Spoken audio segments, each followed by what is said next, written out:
Today I am going to start the chapter relation, but before relation we have to understand ordered pair and Cartesian product of two sets.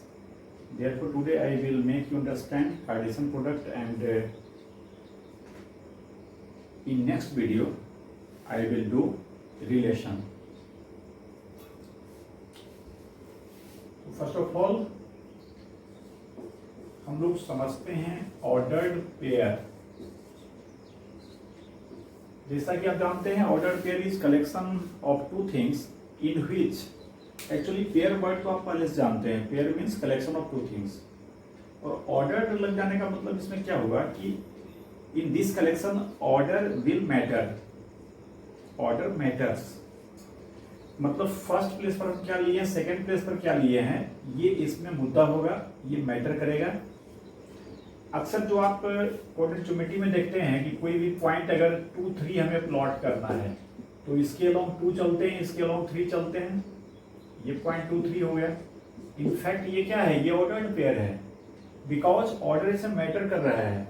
अगर हम इसका reverse कर दें तो ये ordered pair 3, 2 हो जाएगा, और 3, 2 का मतलब इसके अलोंग 3 और इसके अलोंग 2, ये पॉइंट यहाँ आ जाएगा. आप समझ सकते हैं these two points are not same, these two points are different points. Therefore in ordered pair order matter करेगा उसमें, उसका ध्यान रखते हैं हम कि ऑर्डर मतलब फर्स्ट प्लेस पर क्या है, सेकंड प्लेस पर क्या है. तो इसे मैं ज्यादा लैंग्वेज में लिख रहा हूं.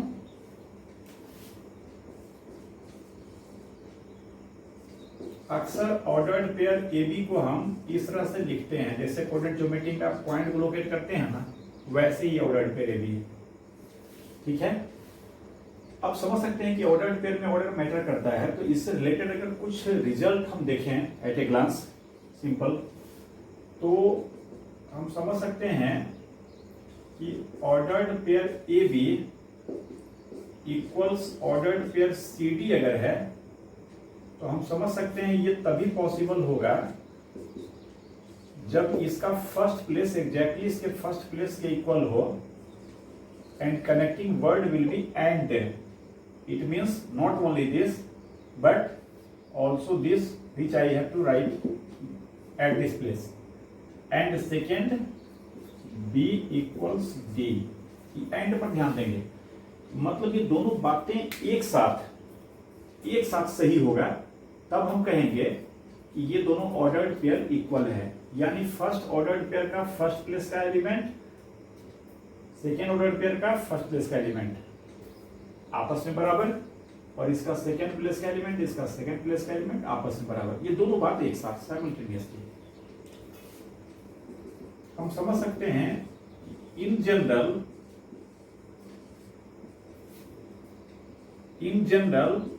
ordered pair AB will not be equal to ordered pair BA.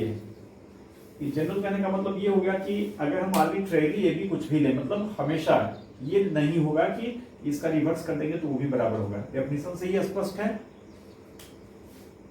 फिर भी अगर हम कहते हैं कि ऑर्डर्ड पेयर अगर इक्वल है, ordered pair A B equal है ऑर्डर्ड पेयर बी ए का, तो आप समझ सकते हैं ये क्या इंप्लाई करेगा, A will be equal to B and B will be equal to A.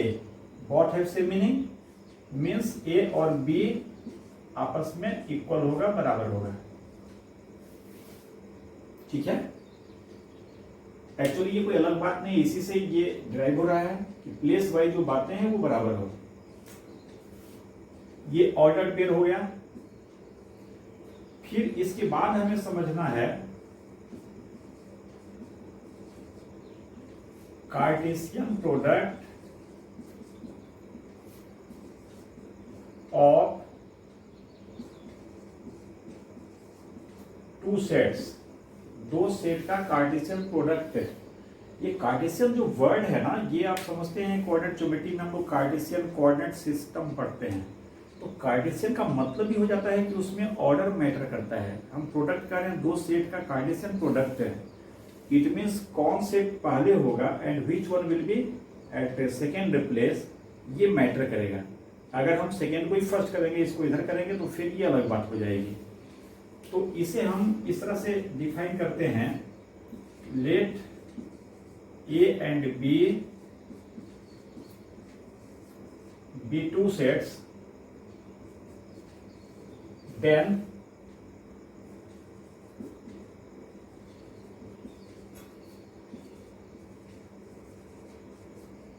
Cartesian product of two sets, इसको डिनोट करते हैं हम लोग ए क्रॉस बी से, इसे पढ़ा जाता है ए क्रॉस बी। और इसको अगर हम सेट बिल्डर फॉर्म में डिफाइन करें तो ये डिफाइन होता है कि इसका element ordered pair A B होगा। सेट बिल्डर फॉर्म समझते हैं तो इसका ऑर्डर्ड पेयर ए बी होगा, इसका कोई भी आर्बिट्ररी एलिमेंट। जनरली सेट में हम एक्स वाई जेड ऐसे लेते थे, बट ये ए क्रॉस बी दिख रहा है ना, ओवरऑल ये क्या होगा, एक सेट होगा जिसमें एलिमेंट कैसा होगा तो ऑर्डर्ड पेयर होगा, यानी सारे ऑर्डर्ड पेयर का कलेक्शन का सेट है ये। जहां ये ऑर्डर्ड पेयर कैसे लिखेंगे तो for all A belonging set A and B belonging set B. ये सिंबल तो मैं पहले से यूज कर रहा हूं, शायद आपको पता ही होगा। ये सिंबल स्टैंड करता है फॉर ऑल के लिए, और कभी कभी मैं ये सिंबल का भी यूज करूंगा। ये सिंबल एग्जिस्ट करता है देयर एग्जिस्ट के लिए या एग्जिस्ट के लिए, सिंगुलर और प्लूरल के हिसाब से एग्जिस्ट या एग्जिस्ट हमने लिखा है। खैर अभी हम ये सिंबल की बात कर रहे हैं, ये फॉर ऑल के लिए। चलिए यहाँ आइए, मतलब cartesian product of set A and B में कैसा एलिमेंट होगा तो ऑर्डर्ड पेयर होगा। और कैसा ऑर्डर्ड पेयर होगा तो सारा ऐसा ऑर्डर्ड पेयर होगा सो दैट फर्स्ट प्लेस पर सेट ए का एलिमेंट हो और सेकेंड प्लेस पर सेट बी का एलिमेंट। देख रहे हैं ये ए बी है, ए सेट ए में है और बी सेट बी में है। इसका मतलब कि अगर हम cartesian product of A and B लिखते हैं तो सिंपल हम all possible ordered pair form करेंगे। किस तरह से, तो फर्स्ट प्लेस पर सेट ए की बात को रखते हुए और सेकेंड प्लेस पर सेट बी की बात को रखते हुए जितना भी ऑर्डर्ड पेयर बनेगा वो all of the ordered pair को हम कलेक्शन के फॉर्म में लेंगे, सेट बनाएंगे।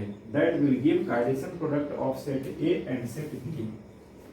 जैसे अभी हम एक सिंपल एग्जांपल लेते हैं। मान लीजिए ए 1 2 3 है और बी 2 4 है। तो अब अगर हम ए क्रॉस बी कहें तो क्या करना है, हमें ऑर्डर्ड पेयर बनाना है। सेट ए का एलिमेंट फर्स्ट प्लेस पर रहेगा ऑर्डर्ड पेयर में, सेट बी का सेकंड प्लेस पर रहेगा। इट मींस अगर हम फर्स्ट प्लेस पर ए का 1 लें तो इस 1 के साथ ही बी का 2 भी ले सकते हैं और इसी 1 के साथ बी का 4 भी ले सकते हैं। अब हम इस 1 के साथ कोई नई बात नहीं ले सकते, अगर बी में कोई एलिमेंट और होता तभी और आता 1 के साथ, समझ रहे हैं। सिमिलरली 2 के साथ 2 आएगा, फिर 2 के साथ 4 होगा, फिर 3 के साथ 2 आएगा और 3 के साथ 4 आएगा। बस अब चाह के भी ज्यादा बात इसमें नहीं ले सकते हम, सारा पॉसिबिलिटी जो हो सकता था ऑर्डर्ड पेयर का वो हो चुका है। इस तरह से ये ए क्रॉस बी हो गया। आप समझ सकते हैं कि अगर यही बात हम बी क्रॉस ए के बारे में लिखें तो बी क्रॉस ए क्या होगा, तो इस पर बी का एलिमेंट फर्स्ट प्लेस पर रहेगा। 2 1 2 2 2 3 4 1 4 2 4 3। मतलब हम ए क्रॉस बी का जितना भी ऑर्डर्ड पेयर है सारे ऑर्डर्ड पेयर को हम रिवर्स करके ऑर्डर्ड पेयर बना के लिख देंगे तो बी क्रॉस ए आ जाएगा। ये कार्टेशियन प्रोडक्ट हो गया, Cartesian product of two sets. जिस तरह से हम यहां पर ऑर्डर्ड पेयर से रिलेटेड कुछ रिजल्ट लिख रहे हैं वैसे कार्टेशियन प्रोडक्ट से रिलेटेड कुछ बात यहां पर समझें।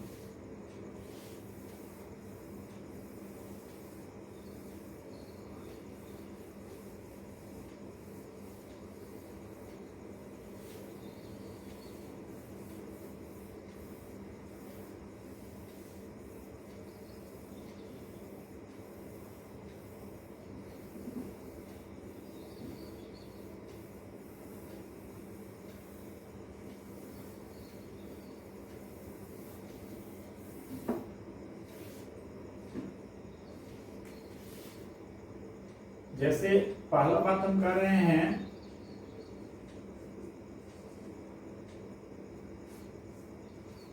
या चलिए पहले यही देखते हैं, ए क्रॉस बी इक्वल्स अगर सी क्रॉस डी है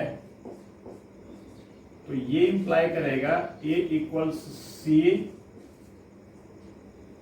एंड बी इक्वल्स डी, और इन रिटर्न भी ये इंप्लाई करेगा। यहां पर एक कंडीशन होगा, मतलब कंडीशंस अप्लाइड, ये ऑलवेज नहीं होगा। प्रोवाइडेड अगर ये कंडीशन हमें दिया हुआ है, provided none of A B C and D is empty set phi, मतलब ये चारों में से कोई भी फाई नहीं है, तब ऐसा क्यों करें इसको थोड़ा फोकस करेंगे। मान लें कि अभी हम सेट ए लेते हैं जिसका एलिमेंट कुछ ले लिए 1 2, और सेट बी को फाई कह लेते हैं। यहां कराना कोई फाई नहीं है, अगर फाई होगा तब ये कंडीशन सही नहीं होगा, ये जो हम रिजल्ट कर रहे हैं ये सही नहीं होगा। इसको भी हम वेरीफाई कर रहे हैं, समझ रहे हैं एग्जाम्पल से। ए को ऐसे हमने कह लिया, फिर इधर सी को फाई कह लिया, और डी को नन वाइड कोई सा सेट ले लिए 2 5 7 कुछ भी कर लिए। अब आप समझ सकते हैं कि अगर ए क्रॉस बी करेंगे तो ये फाई आएगा। हम समझते हैं, इसको समझने में दिक्कत नहीं होनी चाहिए हमें। ए क्रॉस बी करेंगे तो फाई क्यों आएगा? क्योंकि इसमें हम ऑर्डर्ड पेयर लिखेंगे जिसके फर्स्ट प्लेस पर ए का एलिमेंट रहेगा, ए में तो है एलिमेंट, और सेकेंड प्लेस पर बी का एलिमेंट रहेगा। तो अगर हम ए क्रॉस बी इक्वल्स ब्रैकेट देंगे सेट के लिए और पहला ऑर्डर पेयर लिखना चाहेंगे, कोई ऑर्डर पेयर आएगा क्या? ऐसा तो ऑर्डर पेयर होगा नहीं कि यहाँ पर 1 लिखेंगे यहाँ खाली छोड़ देंगे, ऐसा तो होगा नहीं। बी में भी कोई बात रहेगा तभी तो यहाँ पर आएगा, बट बी में कोई एलिमेंट ही नहीं है। इसका मतलब कि ए क्रॉस बी जो इसका होगा ये फाई होगा ना, इसमें कोई एलिमेंट नहीं होगा ना, तो ए क्रॉस बी फाई हो गया। और सिमिलरली ये फाई है, डी है, तो सी क्रॉस डी भी क्या हो जाएगा? फाई। आप समझ सकते हैं इस केस में ए क्रॉस बी इक्वल्स सी क्रॉस डी तो हो गया ना, जबकि ना तो ए सी के इक्वल है और ना ही बी डी के इक्वल है। आप देख रहे हैं बी और डी, ये फाई है, ये नॉन वॉइड सेट है, यहां ये नॉन वॉइड सेट है, ये फाई है। तो कहने का मतलब कि अगर इसमें से कोई फाई नहीं है, अब मान लो कि यहां इसको फाई नहीं लेते, हम कुछ और लेते, तो यहां भी फाई नहीं कुछ और लेते, तो निश्चित रूप से ये A cross B C cross D तभी इक्वल होगा जब एग्जैक्टली जो सेट ए है वही सेट सी होगा और सेट बी है वो सेट डी होगा। ये क्लियर है? तो थोड़ा सा इसको समझ लिए एग्जांपल से। तो थोड़ा कंडीशन के साथ आप समझ सकते हैं कि Cartesian product of two sets का मतलब ऑर्डर्ड पेयर से है। तो ऑर्डर्ड पेयर जैसी ही बात यहां भी प्रॉपर्टी में होल्ड कर रहा है। एक फाई की बात है जो थोड़ा लॉजिकल है, तो थोड़ा कंडीशन के साथ ये होल्ड कर रहा है। जैसे वहां कहे थे, यहां भी हम समझ सकते हैं कि in general A cross B will not be equal to B cross A. However, if A cross B equals B cross A, so this will imply and in return imply A will be equal to B. अगर ये दोनों बराबर फिर भी हो जाता है तो हम समझ सकते हैं बात को कि ये तभी संभव है जब B इक्वल्स क्या होगा? ए होगा। और जब बी ए होगा तो फिर आगे पीछे करने से कोई फर्क नहीं पड़ेगा, समझ ही रहे हैं। फिर एक रिजल्ट यहां समझेंगे, कार्डिनल नंबर से related. If cardinal number of set A is P, that is N A equals P, and cardinal number of set B equals Q, that is N B equals Q, तो then cardinal number of A cross B will be equal to PQ।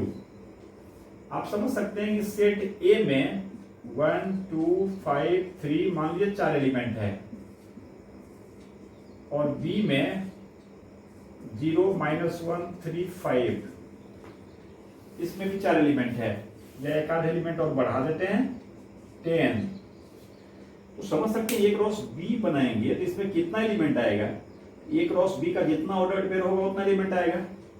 अब ordered pair कितना होगा, तो ए का मात्र एक element लेंगे, तो due to B with 1 we will have 1 2 3 4 5 ordered pairs. For one element of set A there will be 5 elements and there are 4 such elements in A. तो 1 के लिए 5, तो 4 के लिए क्या हो जाएगा 4 into 5, मतलब A में जितना एलिमेंट है मल्टीप्लाइड बाई B में जितना एलिमेंट है उतना ऑर्डर्ड पेयर आएगा। देयरफॉर A क्रॉस B में कितना एलिमेंट होगा, जितना एलिमेंट इसमें मल्टीप्लाइड बाई जितना एलिमेंट इसमें, वही रिजल्ट यहाँ हमने लिखा है। फिर एक प्रॉब्लम जैसा इस रिजल्ट को भी समझेंगे।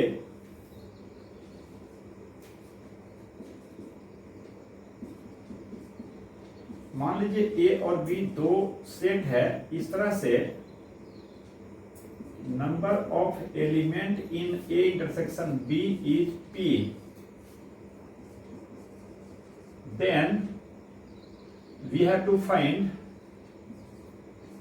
number of element in A cross B intersection B cross A। इसमें नंबर ऑफ एलिमेंट हमें समझना है, थोड़ा समझते हैं इसको पहले हम। क्वेश्चन क्या है, क्लियर है ना। P एलिमेंट्स ऐसा है जो कि कॉमन है, A में भी है और B में भी है। A इंटरसेक्शन B का मतलब यही हुआ, elements lying in both A and B। तो हमें समझना है कि A क्रॉस B और B क्रॉस A, आप जानते हैं A cross B B cross A both are different things, but ऐसा अगर है तो हमें यह समझना है कि A cross B intersection B cross A में कितना एलिमेंट होगा। इंटरसेक्शन का मतलब क्या, दोनों में जो कॉमन होगा, जो A क्रॉस B में भी ऑर्डर्ड पेयर होगा और जो ordered pair B cross A में भी होगा। इसको आप थोड़ा यहाँ स्टेप से समझें, कुछ यहाँ पर आपके साथ जो काम कर रहे हैं इसको ध्यान से समझेंगे। आप समझ सकते हैं कि अगर A और B में कोई भी कॉमन एलिमेंट नहीं है, मान लीजिए इसमें 5 9 है, तो जब हम A क्रॉस B करेंगे और B क्रॉस A करेंगे तो जाहिर है इसमें कोई कॉमन एलिमेंट नहीं आएगा। क्यों नहीं आएगा, क्योंकि A क्रॉस B में 1 5 1 9 2 5 2 9 3 5 3 9 इस टाइप का बात आएगा। तो B क्रॉस A करेंगे तो कॉमन आने के लिए क्या होना चाहिए, 1 2 3 में से किसी से स्टार्ट होगा, तभी तो B क्रॉस A की बात A क्रॉस B में मिलेगा। तो दोनों सेट अगर डिसजॉइंट है, मतलब दोनों के इंटरसेक्शन में अगर कोई एलिमेंट नहीं है, वैसे दो सेट को डिसजॉइंट बोलते हैं। तो दो डिसजॉइंट सेट का कार्टेशियन प्रोडक्ट अगर हम दोनों तरफ से लेंगे उल्टा सीधा करके, तो उसमें कोई कॉमन बात नहीं आएगा। अब A क्रॉस B और B क्रॉस A में कॉमन बात आए, इसके लिए हम समझ सकते हैं कि दोनों में अगर पहले से कुछ कॉमन बात है तभी तो कॉमन बता सकता है। जैसे इसमें 1 है, इसमें भी 1 है, जब आप A क्रॉस B करेंगे तो एक ऑर्डर्ड पेयर आपको 1 1 मिलेगा। तो वैसे ही B क्रॉस A करेंगे तो इसका 1 फिर मिलेगा ना। तो इस केस में जो ऑर्डर्ड पेयर 1 1 है, दिख रहा है ना कि कॉमन होगा। तो दोनों में कुछ कॉमन बात होगा तभी कॉमन एलिमेंट आएगा। अब रहा कि दोनों में जितना कॉमन बात है वो अगर हमें मालूम है तो फिर A क्रॉस B और B क्रॉस A में कितना एलिमेंट्स कॉमन होगा, ये कैसे डिसाइड करेंगे, कैसे निकालेंगे। समझ सकते हैं, एक एलिमेंट अगर कॉमन है तो ऑर्डर पेयर एक आएगा कॉमन, बस आप समझ सकते हैं। इधर से 1 1 इधर से 1 1, बाकी तो कुछ भी करेंगे 1 5, तो इधर से 5 1 5 तो इधर से 1 5 मिलेगा ही नहीं, क्योंकि 5 इसमें नहीं है। अगर ज्यादा एलिमेंट कॉमन है, जैसे अभी हम थोड़ा सा एक ही साथ 3 4 एलिमेंट कॉमन कर लेते हैं। मान लीजिए ये 1 2 3 4 5 है, यहां पर 10 2 3 4 19 है। आप समझ सकते हैं दोनों में कॉमन आने की बात जो दोनों में कॉमन एलिमेंट है इसी का चलते होगा। 2 3 4 उसमें भी है, 2 3 4 इसमें भी है। बाकी जो भी एलिमेंट्स उसका इसका है वो अनकॉमन है, मतलब इंटरसेक्शन में नहीं है। तो ये तो सीधा सीधा हमें दिखाई पड़ता है, जैसे भी हमने सिंगल एलिमेंट कॉमन में समझा था कि order pair 2 2, order pair 3 3, order pair 4 4, ये कॉमन होगा 3। लेकिन सिर्फ यही 3 होगा क्या? अक्सर क्लास से बच्चों से पूछता हूं मैं, तो ये 3 एलिमेंट कहते हैं कॉमन होगा। बट यहां हमें समझना है कि सिर्फ यही नहीं। आप देखेंगे जैसे मैं यहां समझा रहा हूं 2 2 2 3 2 4, ए क्रॉस बी में आ रहा है। वैसे बी क्रॉस ए करेंगे तो सेम वही 2 2, वही 2 3, वही 2 4 नहीं आएगा। तो इस सिर्फ 2 के साथ 3 ऑर्डर्ड पेयर ऐसा बन रहा है, जो कि इधर से भी बनाएंगे तो 2 के साथ जैसे 3 बना, इधर भी 2 के साथ 3 बनेगा। फिर 3 के साथ 3 2 3 3 3 4, वैसे इधर से भी 3 2 3 3 4, चूंकि सेम जो एलिमेंट है। तो कंक्लूड ये करें कि अगर कॉमन एलिमेंट कुछ है इसमें, जैसे फिलहाल 3 एलिमेंट्स कॉमन है, 3 एलिमेंट्स, तो ये तीनों से जितना डिफरेंट ऑर्डर्ड पेयर हम बना सकते हैं। आप समझ सकते हैं इसका 3 इसका 3 से कितना ऑर्डर्ड पेयर बनेगा, तो 3 into 3 9 बनेगा। वो सारा का सारा 9 एलिमेंट क्या होगा, तो ए क्रॉस बी में भी होगा और बी क्रॉस ए में भी होगा। मतलब ये 3 into 3 एलिमेंट्स हो जाएगा। क्यों समझ रहे बात को? किसी एक के लिए जो 3 मिल रहा है वो इधर से भी कॉमन होगा, तो वैसे तो 3 के साथ भी 3 मिलेगा, इसके साथ भी 3 मिलेगा, इधर से भी वही सब बात होगी। तो एक के लिए 3, तो 3 के लिए 3 into 3 9। अगर इसमें एक एलिमेंट 5 है, यहां भी 5 कर देता तो 4 एलिमेंट कॉमन हो जाता है। तो ये 3 into 3 की जगह पर क्या हो जाता है, 4 into 4, वो 4 और ये 4 आपस में जितना ऑर्डर पेयर बनाएगा सारा का सारा कॉमन होगा। अब यहां 3 4 में हम p कह रहे हैं, तो समझ सकते हैं इसका वैल्यू क्या हो जाएगा, p स्क्वायर हो जाएगा। यानी इंटरसेक्शन में अगर p एलिमेंट्स कॉमन है तो a क्रॉस b और b क्रॉस a में p स्क्वायर एलिमेंट्स कॉमन होगा। ये कुछ रिजल्ट हो गया कार्टेशियन प्रोडक्ट का। फिर कार्टेशियन प्रोडक्ट को हम पिक्टोरियली यानी डायग्राम से भी रिप्रेजेंट करते हैं।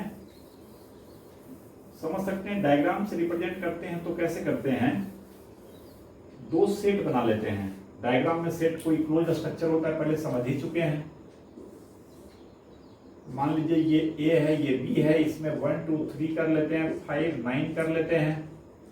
और अगर हमें ए क्रॉस बी रिप्रेजेंट करना है तो हम इसे मिला देते हैं, इसे मिला देते हैं, मतलब सब से सबको मिला देते हैं, कोई भी छूटे नहीं।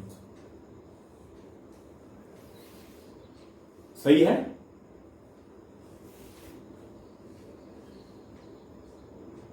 अगर बी क्रॉस से करना होता तो बी को इधर लिख देते, ए को उधर कर लेते हैं, बी क्रॉस से हो जाता है।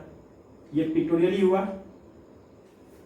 फिर रिलेशन को हम ग्राफिकली भी रिप्रेजेंट करते हैं। जैसे मान लीजिए ए में 1 2 3 है, बी में 2 4 है। अगर इसे ग्राफिकली हमें प्लॉट करना है ए क्रॉस बी को, समझ सकते हैं पॉइंट्स क्या क्या सब आएगा, 1 2 1 4 2 2 2 4 3 2 3 4। तो किसी एक एक्सिस के अलोंग, अक्सर जो ए क्रॉस बी हम यहां रिप्रेजेंट कर रहे हैं, तो ए को एक एक्सिस के अलोंग लेते हैं। 1 2 3 है, मान लीजिए 1 2 3, इस पर 2 4 है। आप चाहें तो चूंकि 4 तक का ही मामला इसी स्केल को फॉलो कर सकते हैं, या अलग स्केल भी वाई एक्सिस के अलोंग ले सकते हैं। मान लीजिए ये 1 हो गया, 2 हो गया, 3 हो गया, 4 हो गया। ये 2 है, ये 4 है, इसी 2 से काम अभी है ना, इसको हमने लिख दिया। अब ऑर्डर पेयर 1 2, इस पर 1 इस पर 2, समझ सकते हैं। ये पॉइंट हो गया ordered pair 1 2। Again ordered pair 1 4, इसी 1 के सामने किस हाइट तक, 4 हाइट तक। ये पॉइंट हो गया 1 2 और ये पॉइंट हो गया 1 4। इसी तरह से फिर क्या 2 2, इस पर 2 और इस पर भी 2, दिस समझ सकते हैं, ये 1 2 था, ये 2 2 है,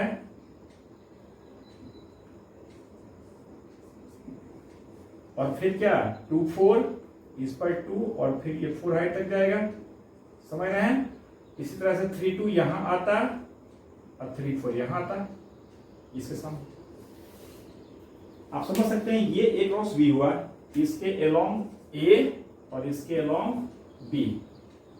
अगर बी क्रॉस ए करते तो हम इसके अलोंग 2 लेते और 4 इसके अलोंग 1 2 3 लेते। जाहिर है ये रिवर्स हो जाता, जो आप 1 2 देख रहे हैं ये 2 1 हो जाता, यहाँ 2 और यहाँ 1 यहाँ आ जाता। जिसको हम 2 2 देख रहे हैं वो तो 2 2 ही रहता, मतलब कॉमन हो गया ना ये ए क्रॉस बी में भी और बी क्रॉस ए में भी। बट जो 2 4 था वो इधर वापस क्या होता, तो यहाँ 4 और 2 हो जाता। तो ये हो गया डायग्राम से, ये हो गया ग्राफिकली। कार्टेशियन प्रोडक्ट को हम डिनोट कर सकते हैं और ग्राफिकली दिखा सकते हैं कि ये ए क्रॉस बी और बी क्रॉस ए इक्वल नहीं है।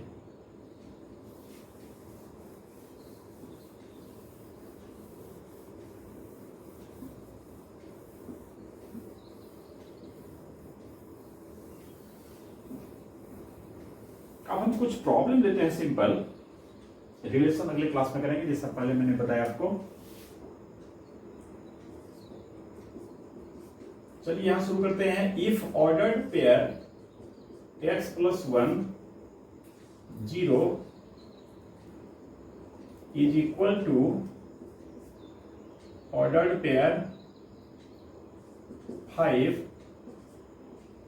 y - 2 find x and y। समझ सकते हैं सिंपल क्वेश्चन है। ये ऑर्डर्ड पेयर इस ऑर्डर्ड पेयर के इक्वल है, it means x + 1 should be 5 and 0 should be y - 2। समझे थे ना, ordered pair AB equals ordered pair CD है, मतलब A = C B = D, यानी प्लेस वाइज जो है वो आपस में बराबर होगा। तो ordered pair x + 1 0 is equal to ordered pair 5 y - 2 imply x + 1 = 5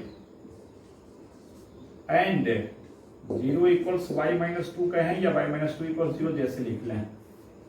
and therefore समझ सकते हैं दोनों बात एंड है बीच में, therefore x = 4 and y = 2।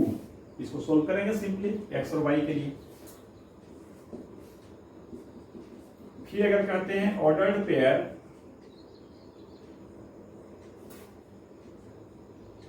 x - 1 0 equals ordered pair 0 x² - 1। अगर ये दोनों ऑर्डर पेयर इक्वल है तो x का वैल्यू क्या होगा, हम समझ सकते हैं ये दोनों इक्वल है, तो this will imply x - 1 should B 0 and 0 should B x² - 1, that is x² - 1 should B 0। ध्यान देंगे बीच में कनेक्टिंग पॉइंट एंड है, मतलब हमें x का ऐसा वैल्यू चाहिए जो एक साथ इसको भी सेटिस्फाई करे इसको भी सेटिस्फाई करे। एंड का मतलब यही हुआ ना। अब आप सोच सकते हैं कि ये जो 1 है ये इंप्लाई करेगा x = 1 और 2 इंप्लाई करेगा x = ±1। आप समझ सकते हैं x = ±1 इंप्लाई करेगा 1 इंप्लाई करेगा, दोनों बात होना चाहिए। तो समझ सकते हैं कि ये तो ठीक है, सेकेंड जो इसका इक्वेशन है ये तो +-1 दोनों के लिए सही है, लेकिन इससे भी तो सही होना पड़ेगा, सिर्फ इससे काम नहीं होगा ना। ये थोड़ा सा ध्यान देंगे बिगिनर्स के लिए, 10th के बाद जस्ट आते हैं तो हम लोग थोड़ा सा यहाँ पर चांस रहता है भटकने का, वैसा नहीं होना चाहिए, इसलिए शुरू से और एंड को बहुत माइनॉरिटी हम लोग देख रहे हैं। तो एंड का मतलब ये भी हो वो भी हो, मतलब दोनों का इंटरसेक्शन, जो ये सॉल्यूशन सेट दे रहा है ये सॉल्यूशन सेट दे रहा है, दोनों में कॉमन क्या है, वही तो दोनों को साइमल्टेनियसली सेटिस्फाई कर पाएगा। तो दोनों में कॉमन क्या है, x = 1, तो देयरफॉर x = 1 हो गया, सही है। आप सोच सकते हैं कि अगर हम यहां पर ऐसे क्वेश्चन ही मैं ले लेता हूं,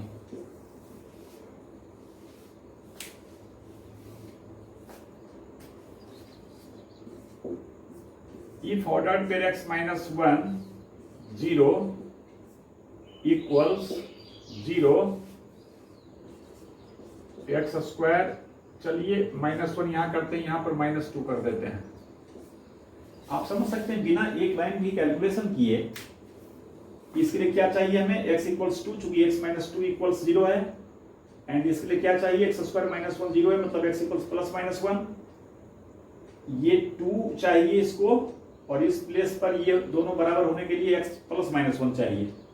तो इस बार ये 2 और प्लस माइनस 1 दोनों में कोई कॉमन बात नहीं हुआ ना, हम लोग क्या कहेंगे, इसमें कोई वैल्यू पॉसिबल होगा, no real value of x is possible, x का कोई भी रियल वैल्यू पॉसिबल नहीं होगा। समझ सकते हैं हम। तो ऑर्डर्ड पेयर से रिलेटेड अगर इस तरह का सवाल रहेगा कुछ भी, तो इसको इजी गोइंग हम लोग बना पाएंगे। ठीक है,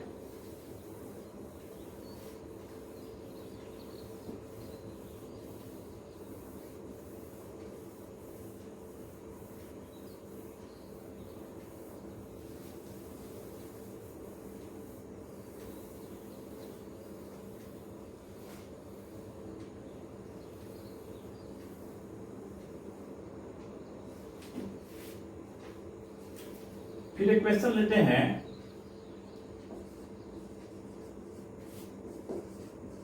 प्रूव दैट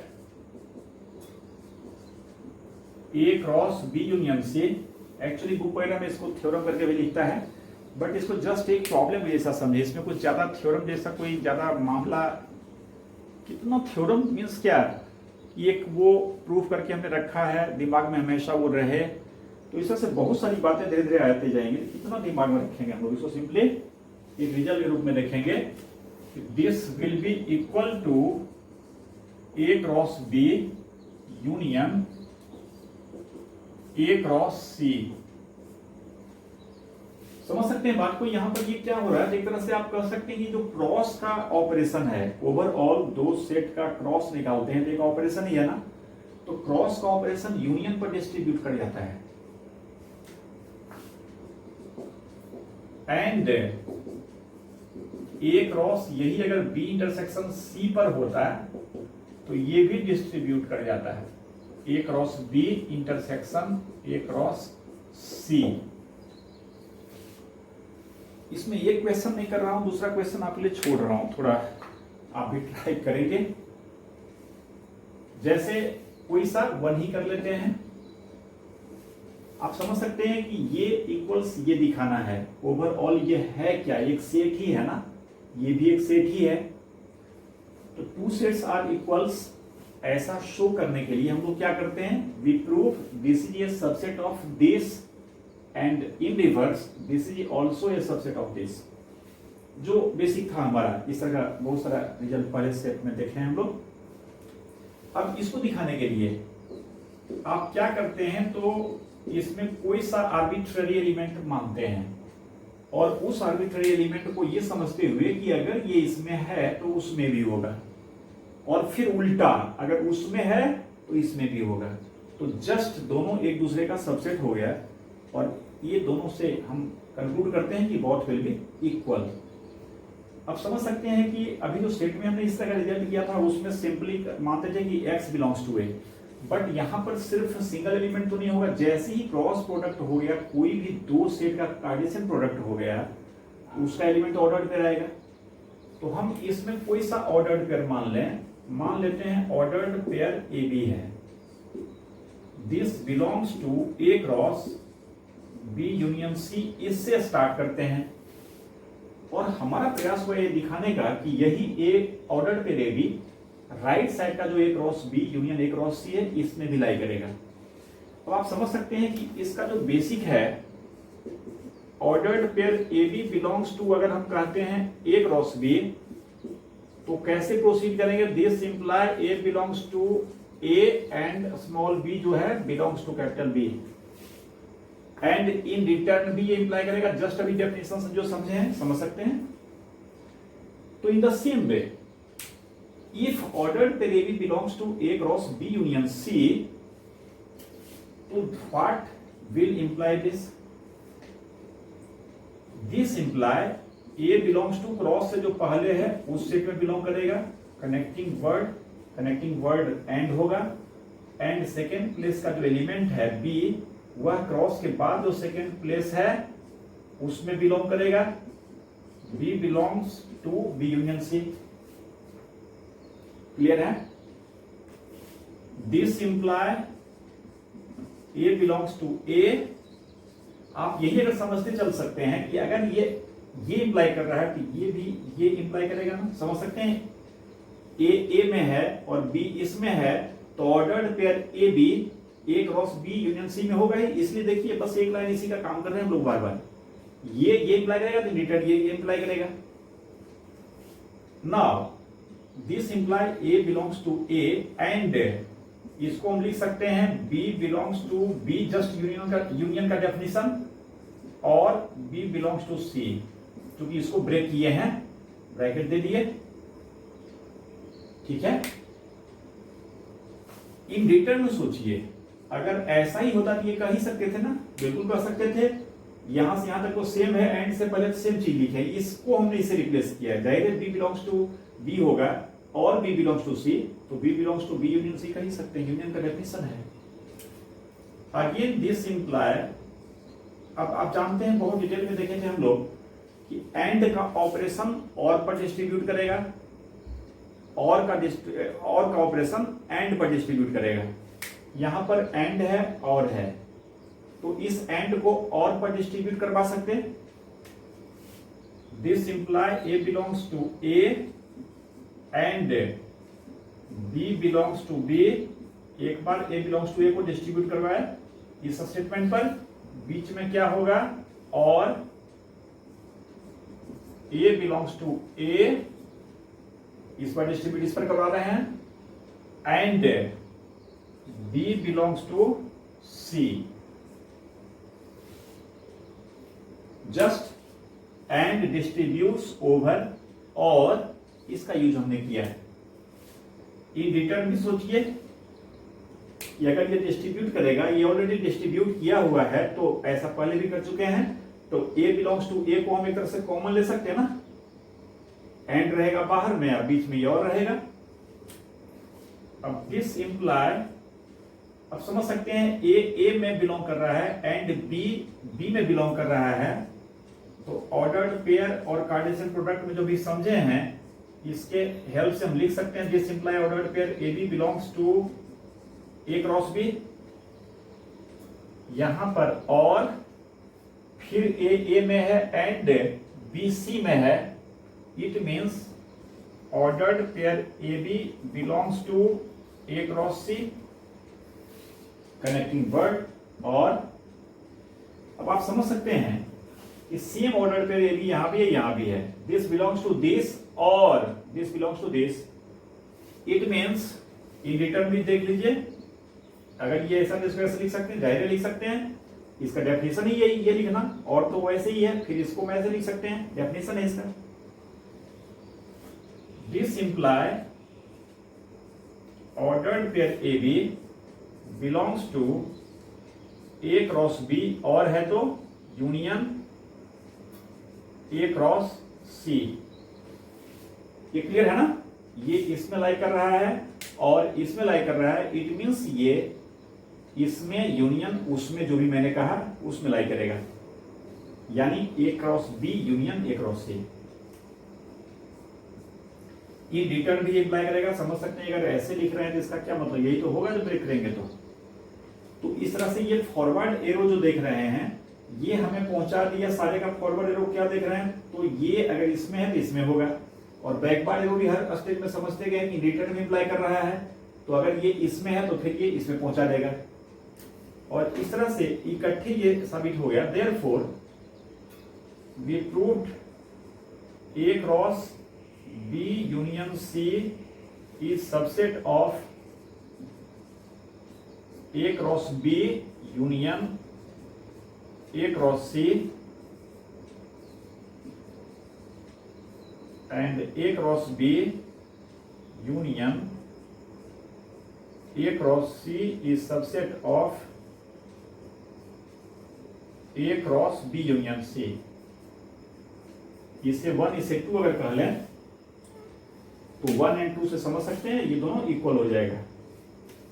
तो 1 एंड 2 इंप्लाय, हम पूरा नहीं लिखते हैं, इंप्लाय द रिजल्ट सिर्फ लिख देते हैं।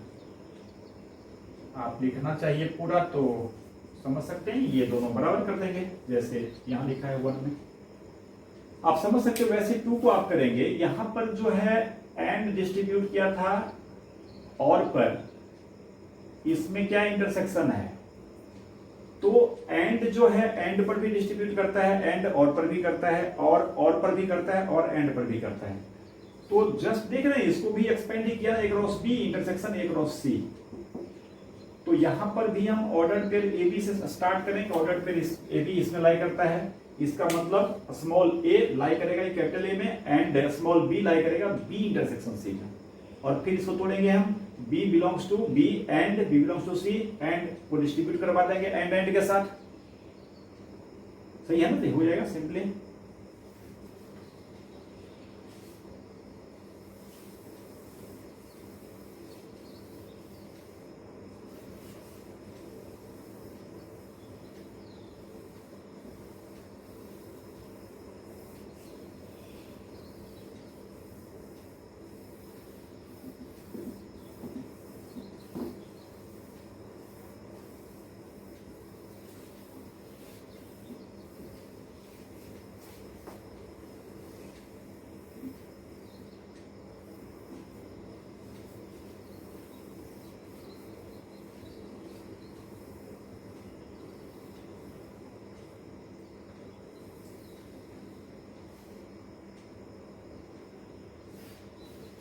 ये क्वेश्चन और लेते हैं, ए cross B minus C equals a cross B minus A cross सी। आप समझ सकते हैं कि अगर ये ऑपरेशन होता है, ये सही है, तो हम कह सकते हैं ये क्रॉस जो है यानी कार्टेशियन प्रोडक्ट का जो ऑपरेशन है और इधर जो डिफरेंस का ऑपरेशन है ये डिस्ट्रीब्यूट कर जा रहा है डिफरेंस पर। समझ सकते हैं ये क्रॉस बी एक साथ यहां किए, फिर माइनस बीच में रहा और फिर एक क्रॉस सी किए।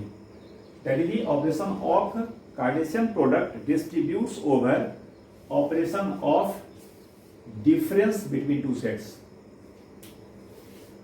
समझ सकते हैं ये तरीका तो पहले ही आप समझ ही लिए हैं।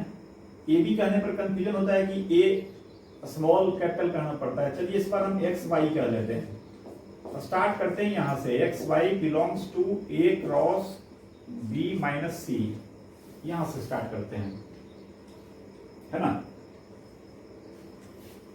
आप समझ सकते हैं ये क्या इंप्लाई करेगा, तो this will imply X belongs to ए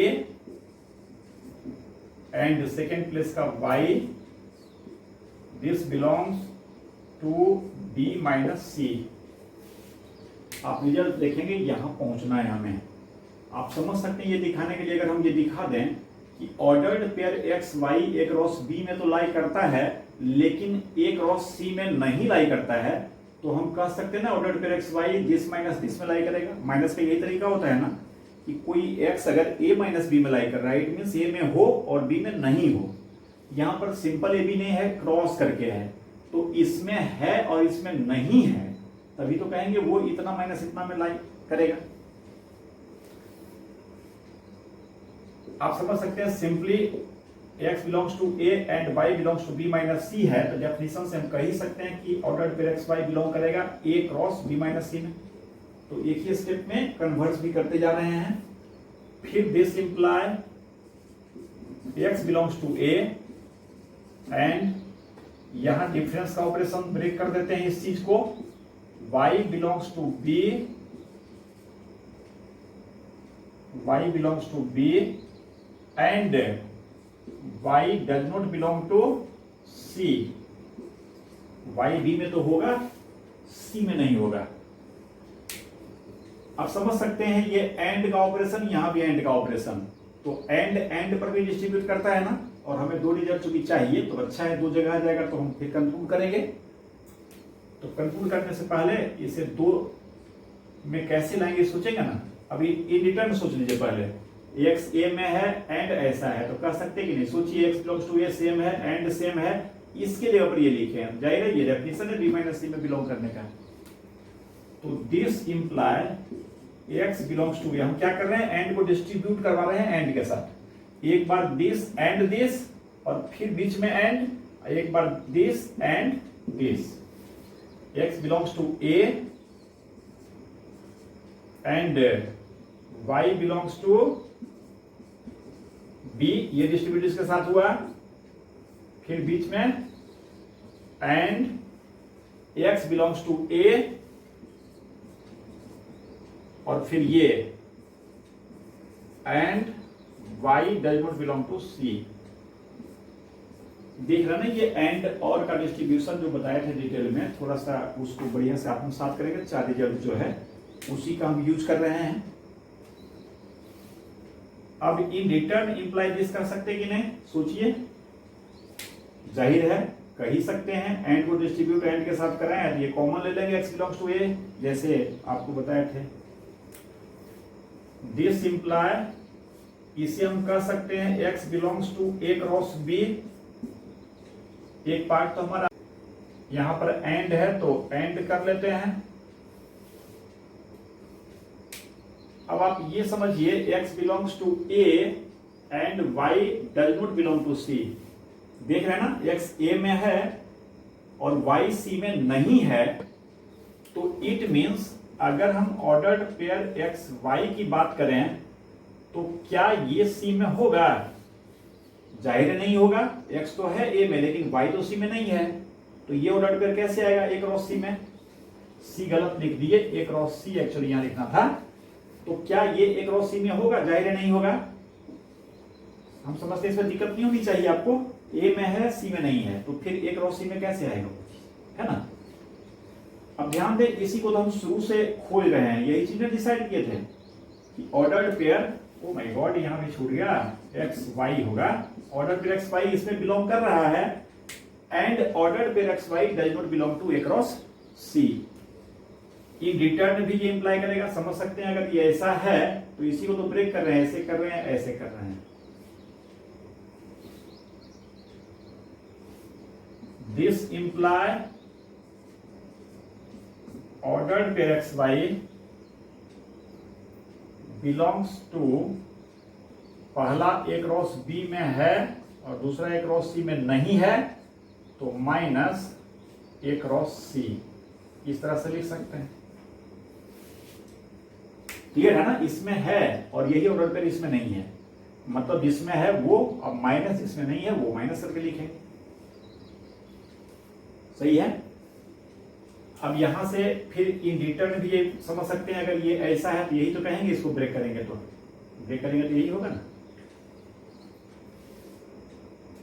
अब 1, अभी तो 1 2 लिखे नहीं है, देयरफॉर, फिर वही बात इसमें क्या मैं डिस्कस करूं, दोनों तरफ से वाइस वर्सा दिखा दिए, तो therefore A cross B minus C is subset of A cross B minus A cross C and A cross B minus A cross C is subset of A cross B minus C. इसे 1 इसे 2 कह लें, finally 1 and 2 imply the result. इस तरह से cartesian product का basic idea हम लोग समझे, और फिर अगले क्लास में हम लोग रिलेशन करेंगे। आई थिंक कि एक क्लास में रिलेशन भी हो जाना चाहिए। प्रॉब्लम इस पर एक्सरसाइज करेंगे, बहुत सारा प्रॉब्लम होगा, ऐसे तो आप लोग पूछ ही रहे हैं, प्रॉब्लम बनाते हैं तो व्हाट्सएप पर थोड़ा और मेहनत बढ़ाना है, प्रॉब्लम और ज़्यादा करना है। ठीक है, ओके।